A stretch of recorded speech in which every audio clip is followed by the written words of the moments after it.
For me, this is a very important fight. With this victory, I can become even more famous. Mirko Cro Cop is so famous, especially in Japan. Beating him will be great for me. I don't like Cro Cop at all. Not at all. He has a bad attitude.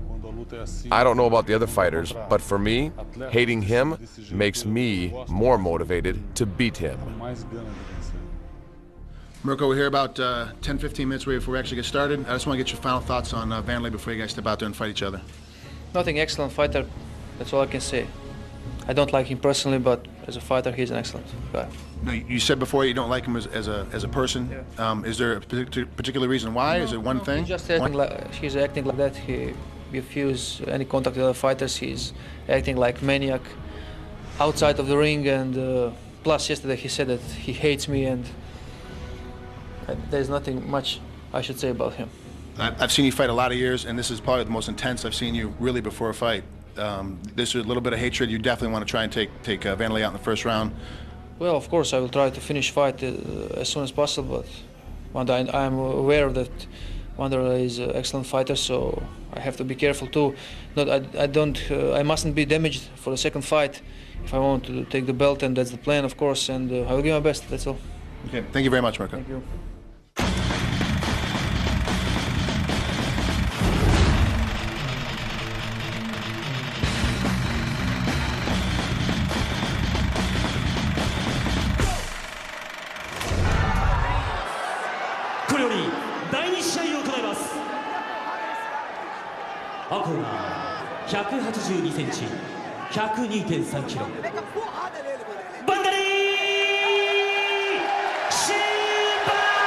Wanderlei Silva is 35'11", 225 pounds, 22, 2-1 and 1 no contest in Prix.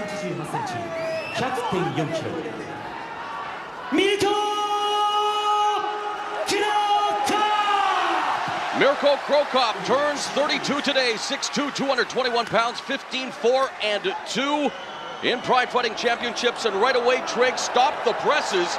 The world middleweight champion comes into this open weight semifinal bout 4 pounds heavier than Mirko Cro Cop. Is that going to affect Silva's notoriously renowned conditioning? Another fight, I would say yes, but not with Wanderlei. It's not going to affect it at all. The Saitama Super Arena has turned into a power station. It is electrified for this tilt. MMA fans wanted a dream match in Trigg. It doesn't get any better than Cro Cop versus Silva. Wow. See, this is what I'm talking about. To get to Cro Cop, you have to be aggressive. Oh my gosh. This definitely, we saw Cro Cop standing in the corner. He is completely pissed off about this fight. He is not happy at all. Nice middle kick by Cro Cop and a good left hand as well. As there's Silva. The one thing on Silva is his wild striking. Cro Cop, the southpaw, can come back with that straight left like that. Cro Cop's doing an incredible job of getting out of the way of all the punches. This is what I was talking about. The man that controls the ground and pound. And he definitely raining down a series of hammer fists on Wanderlei Silva. The crowd at Saitama is going crazy. So now let's see. Surprisingly, Cro Cop said in an interview that he felt that he and Silva were equal on the ground. Silva's a Brazilian Jiu-Jitsu black belt. Cro Cop, of course, is trained by world Brazilian Jiu-Jitsu champion Fabricio Verdun. Now remember, we're talking about a Brazilian Jiu-Jitsu black belt. That's with the gi on. This is an MMA fight. We all know that Wanderlei is great on the ground, but it's about being in no gi and be able to punch and kick. As I say that, nice up kick. He was maneuvering for the armbar, and they are back on their feet. Were you surprised that Cro Cop was able to take Silva down so early? No, because the way he does his wild punching, you can see Silva's got. Oh no! He got dropped! He got dropped! Straight left hand put him right through the canvas. We just talked about it. Silva's unorthodox striking techniques, the wide punches, and Cro Cop tagged him with a straight left. You can see that Silva's right eye is starting to swell up, and that's from the left hand that he hit earlier before he put him down. One thing about Silva, an amazing ability to recover rapidly when hurt in a fight. He'll have to really recover here if he wants to win this fight. I like the way Cro Cop's being patient on top. He's not trying to burn himself out. He's picking his punches, he's picking his position.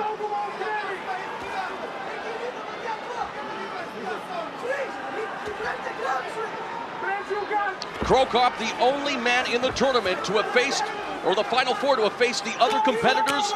2 wins against Josh Barnett, a loss to Antonio Rodrigo Nogueira, and a draw, of course, with Wanderlei Silva at Prix 20. Also the only semifinalist not to have held a major title. Look at that eye, Trig. I'm telling you right now, you do not, if I'm Wanderlei, I do not want to have this back on my feet. I want to keep this on the ground as much as I can, but Wanderlei's got to get on top. Well, because so far it's not been so good for him, top or bottom, but you think that Silva really has to take this to the ground and dominate because of the way that Krokop's been able to pick him apart. Krokop has improved his punching. He's doing straight punches, not leading with that left leg kick that he usually does. He's leading with his left hand. It's causing Silva tremendous problems right now. Well, Krokop came up with the quote of the tournament when he said, right kick, hospital, left kick, cemetery, and he has sent many opponents to the MMA mausoleum with that left missile, and that left punch, the straight left right down the open guard of Silva, has resulted in what we see right now. We looked earlier in the first round, Krokop sliding out of the way of Wanderlei's punching. As soon as he stops punching, he comes right back in with a 2-punch combination. I don't think Krokop's thrown 1 kick yet, and he's famous for his Well, kicks. he threw that middle kick that definitely stung early on, but you're right. He is picking him apart with his methodical counter-striking. Let's face it, he's probably the best counter-striker in the heavyweight division as we see that goose egg beginning to form over the right eye of Silva. The longer this waits, the longer that they take a look at this, the more it's going to swell, it's going to close up. He's not going to be able to see. So they've either got to make a decision right now and get this fight started again, or they're going to have to call it right now. And you don't want to be the man to call this fight or stop it. Of course, safety is paramount, but you know that Wanderlei Silva is going to do whatever it takes and plead with the medical staff saying, don't worry, I can do this, let me fight. And the crowd obviously rallying behind Wanderlei Silva as they want to continue to see this battle. Look at Mirko Krokop. You can see the look in his eyes. Let's get this thing going. Unbelievable action to kick off the semifinal matchup between Mirko Krokop and Wanderlei Silva. You can see Silva bleeding. Yeah, he's bleeding with them.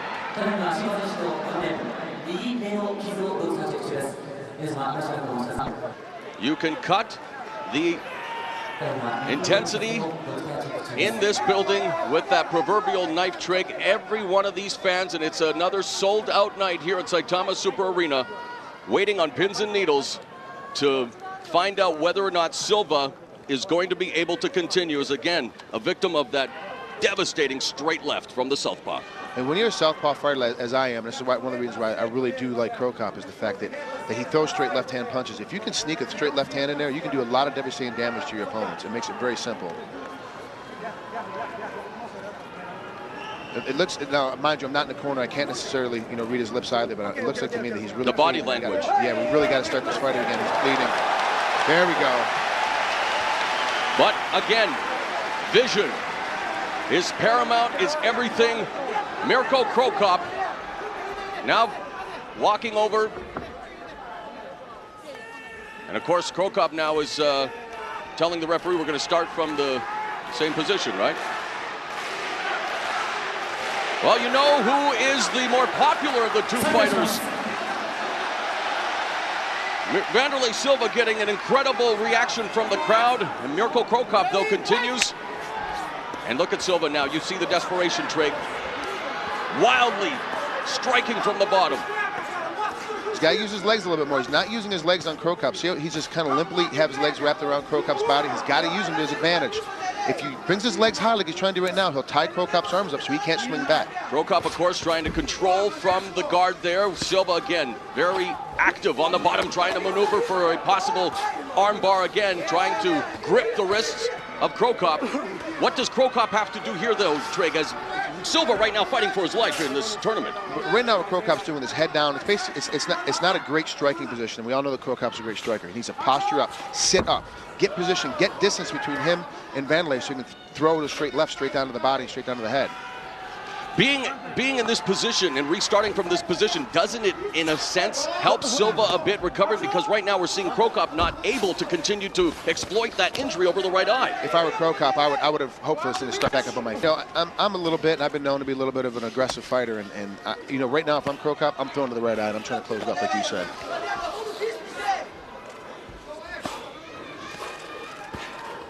The longer this fight goes on, the better it is for Krokop because the eye's going to swell up a lot more. They got a lot more closed. So in Krokop's position, he doesn't need to go crazy trying to stop this fight. There was a but hammer Wanderlei fist. needs to, for sure. He needs to get up and get after it. Now in the open guard there, now back to a closed guard, but Silva in a world of trouble here thanks to an early sublime straight left. You see the evidence of that left on the screen there. The right eye of Wanderlei Silva. Mirko Krokop trying to pepper him with hammer fists, but Silva really right now just wants to keep Krokop close to him. It's not like he's totally defensive right now. Yeah, absolutely. You talked about his recovery time earlier. He's completely recovered right now, but it's just smart for him. For him to be in this position, it makes a lot of sense for him to stay here. Not going to take much more damage. You can do little peppering shots to Krokop as he's on his back.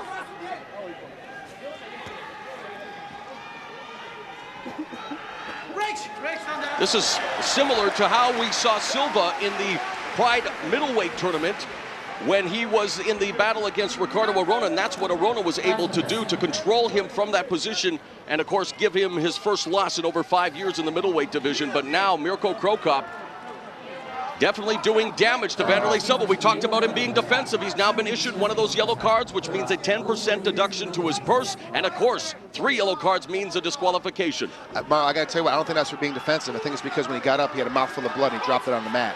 Okay, well, that's one of the things they don't want you to do is to spit blood out.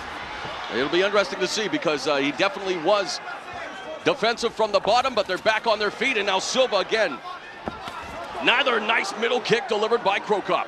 He's doing a much better job. Krokop's elbows are starting to come up a little bit. His shoulders starting to get tight to his neck. It looks like he's getting a little tired. And unfortunately, the desperation that Silva feels, you can see it in his punches, getting wilder and wilder with those looping lefts and rights. He needs to settle down, rethink his game plan against one of the best strikers in the business in Mirko Krokop. We have passed the midway point of round one. Nice by Silva. Oh my gosh. Wow, it's great to see how Krokop's backing out. Oh, nice middle kick. We're already starting to see the redness on Wanderlei's right side of his hip. Krokop, kick! Oh no! We told you the left high kick has sent many opponents to the MMA mausoleum.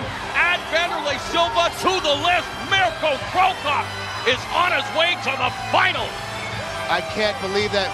He threw one head-high left kick, and that was it. It put Wanderlei down. He did a great job of picking his spots, picking his position, used his hands to set everything up. Wanderlei wasn't even looking for the leg kick anymore because he never threw one head kick, and when he finally threw it, it connected, ended the fight. At 5 minutes and 22 seconds of the opening round, Mirko Krokop has KO'd Wanderlei Silva. Let's take a look one more time at one of the most shocking KOs in Pride history. He set it up tremendously by throwing a right jab. He finally, I've said this before, and I've taken a lot of flack from you, Marl. These guys got to throw a lot more jabs. He threw a jab early, took a half step back, took a half step forward, and threw that leg kick and caught Wanderlei right in the top of the head. Considering who his opponent was tonight, would you agree that this is the most dominant we have ever seen Mirko Krokop in Pride Fighting Championships? The way that he was able to just dismantle the Pride World Middleweight Champion, and people can say, yeah, but Silva's a smaller fighter. Tonight, he came in 4 pounds heavier than Krokop. Now, in hindsight, do you think the added weight added to what happened here tonight? No, not at all. It had nothing to do with the added weight. It was the fact that Krokop was using his hands better. He was using straight, traditional Queensberry rule style boxing. It was straight punching. Wanderlei was throwing looping punches. If you want to beat a guy like Mirko, who's a little bit taller than you, a little bit longer, you have to use straight punches. Wanderlei was using hooking punches. He got caught up in the inside and just got cracked. Trig, it's so easy to play armchair quarterback. Going back to the start of this fight, what could Wanderlei Silva have done differently to avoid what has been probably his worst defeat, his most brutal beating ever? You know, I think just because that the way Wanderlei chose to fight him with his looping punches and being super aggressive in the beginning, he should have tried to take Krokop down to the ground and end up on top instead of spending so much time on the bottom. Now my question for you, Marlo, is that you think he's going to be ready to fight in November? Time will tell, because you're right. The UFC has called out Wanderlei Silva to fight their light heavyweight champion, Chuck Liddell.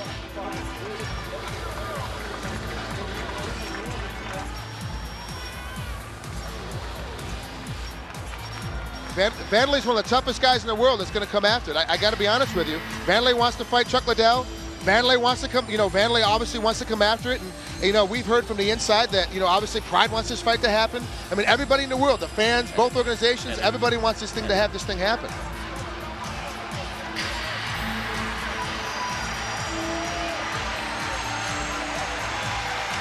You got to remember, Wanderlei is a middleweight, a 205-pounder that stepped in to fight heavyweights. He made the semifinals of an open-weight tournament, being the only middleweight left. He did a great job, and losing to a guy like Krokop, it's incredible. I mean, there's no problem with him losing like this because he did such a great job against such a great opponent.